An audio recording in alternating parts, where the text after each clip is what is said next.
In the Oxford English Dictionary, the definition of an anomaly is something that deviates from what is standard, normal, or expected.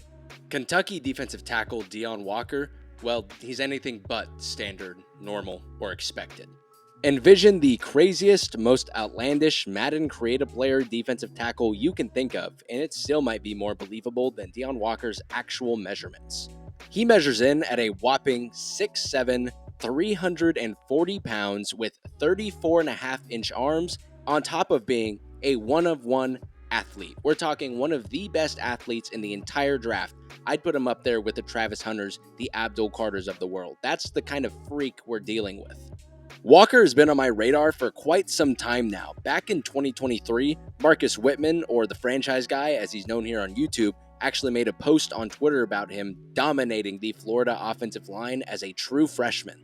Kentucky took full advantage of Walker's athleticism and lined him up everywhere along the D-line. Nose tackle, 3-tech, edge rusher. Hell, they even dropped him back into coverage sometimes, and it worked. A 3-year starter, 99th percentile in measurables, and a freak of nature. That's not only grounds for a first-round pick, that's grounds for a top 10 pick, a top 5 pick, right? Well, not quite. Daniel Jeremiah didn't list him as a top 50 player on his first big board of draft season, with some draft outlets giving him a day 2, sometimes even a day 3 grade, and the only question remaining is, why? Now, before we get into the video, I just real quickly want to ask everybody to like and subscribe if you can. It's completely free, it supports me, and it'll keep me making videos here on YouTube rather than just on TikTok. So if you like this content, please show me that you do. I appreciate you guys. Let's get into it. There are so many flashes in Deone Walker's tape where you're just like, holy shit, this guy is incredible. This guy's an incredible athlete. He can be an incredible player. And one of the things that stands out the most about him when you watch is his lateral quickness. For his size, he shoots out of a cannon in these short yardage situations.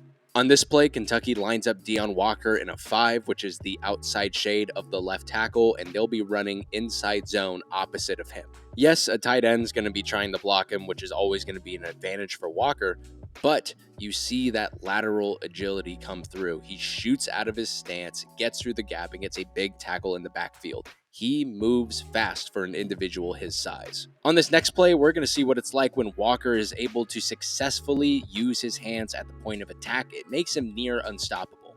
On this play, the Gators are going to be running split duo, and the main thing you need to know here is that Deone Walker is supposed to be getting double teamed by the left tackle and the left guard before the left tackle moves up to the linebacker. But watch Walker use his hands and swim move right over the guard, get skinny, and make a huge tackle for loss. And the advantage that comes from being that big and being that athletic is that Walker has an immense amount of strength. He is a tough assignment to handle when he is full in the tank. On this play, Deone Walker is lined up in a 1 technique, meaning he is shaded over one of the shoulders of the center. This time it's the left shoulder. And the center's assignment in this play is a one-on-one with Deone Walker. Now keep in mind when you're watching the clip you're about to see that this is a true freshman. This is a 19-year-old. Walker is just going to bully the center in front of him and make another big tackle for loss. And he doesn't just have flashes in the run game as you'd expect from a guy his size. His flashes as a pass rusher are the most intriguing thing about him as a prospect. Like on this play against Ole Miss, he's going to line up in a 0 technique, which means he is head up over the center. However, he's going to be slanting to the left side, meaning he's going to end up having a one-on-one with the guard. So again, we see that explosive lateral quickness out of his stance, but then we also see him use what's called a hump move. And I know that sounds really weird, but Reggie White was the guy who kind of coined it and coined that term. It's essentially he's going to get under the offensive lineman on his rush and essentially buck him out of the way. That gets him into the backfield. It doesn't result in a sack, but it puts pressure on the quarterback who scrambles and picks up a small gain. On this play, instead of rushing from the 0 or like the nose tackle spot, he's going to be rushing from the 3 technique, which is a much more traditional pass rushing spot for a defensive tackle. And this play is why I think the term dancing bear is a perfect description of Walker. How many times in your life have you seen a 6'7", 340-pound individual successfully beat a guard on a spin move. Yes, I know it results in a touchdown, but it sure as hell ain't Walker's fault. This was just beyond impressive.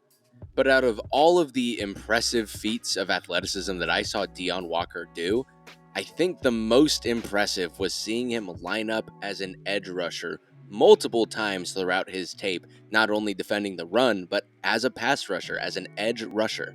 On this play against Mizzou, Walker is lined up in a wide 5. I mean, it's borderline a 9. And how many times have you seen a guy his size do that?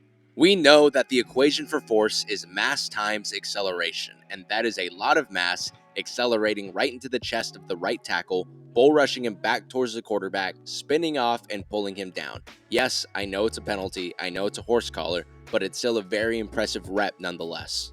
If Walker's tape was consistently filled with these kinds of impressive reps, I have no doubt this is a top 5, maybe even the first overall pick in this draft. The issue, however, is these are nowhere near consistent. There's no data to back this up. I'm just going to throw a number out there. This is like 10% of Walker's tape. The other 90% is a really rough watch. You see, Walker isn't just an anomaly because of his measurables, because of his size. He's an anomaly because he doesn't play like his size the majority of the time. Walker's the definition of a project player. You are taking him knowing he is not going to impact your team for the foreseeable future. I'm not going to go over the negative plays one by one like I did with the positive plays just because there's so many of them. And because of that, I'm going to let them play in the background as I talk about his weaknesses. And there's a lot of them. Right now, his size is as much a blessing as it is a curse to him.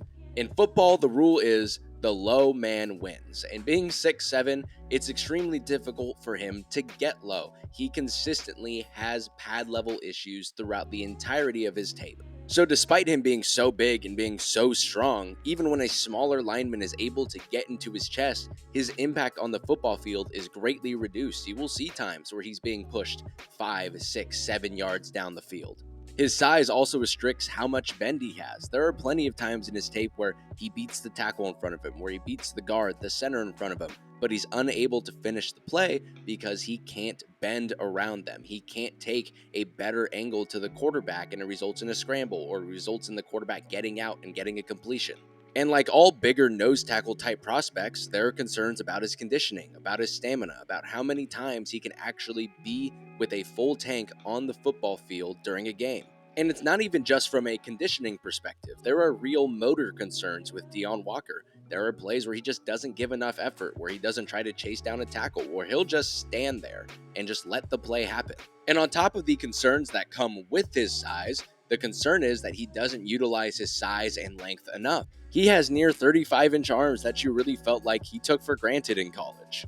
Whether that was creating leverage in the run game or utilizing pass rush moves as a pass rusher, you just didn't see him do it consistently at all. I know you saw a cool spin move, I know you saw a hump move earlier, but again, consistency is key, and those were only a small handful of his plays. He was selected to an All-SEC team in 2023, and in 2024, he was just a less effective player. As a run defender, he was kind of just about the same, didn't really improve, but took significant steps back as a pass rusher. So now the question is, where does such a polarizing player as Walker end up going in this draft? You want my honest answer? I genuinely have no idea. I could see him going as early as the late first round. I could see him going as late as the 5th round. But if I had to make a prediction right now, I do think he's going to end up going earlier rather than later, and I think historically the data proves me right. GMs have shown, even if the tape is bad, if you have the unteachable athletic traits that Deone Walker has, you're gonna get selected highly. Look no further than Gervin Dexter 2 years ago by the Bears. He had awful tape. He had one of the worst get-offs I've ever seen, and he got selected with the 53rd overall pick in the 2nd round. He's already turned heads at the Senior Bowl. Those are the clips you're seeing right now, and when he gets to the Combine, he's gonna turn even more heads. So I would bet on him going higher than you think he is. We probably won't have an idea of where Walker's going until the pick actually happens, but all we do know for right now is that he's an anomaly in every shape, way, and form, good and bad.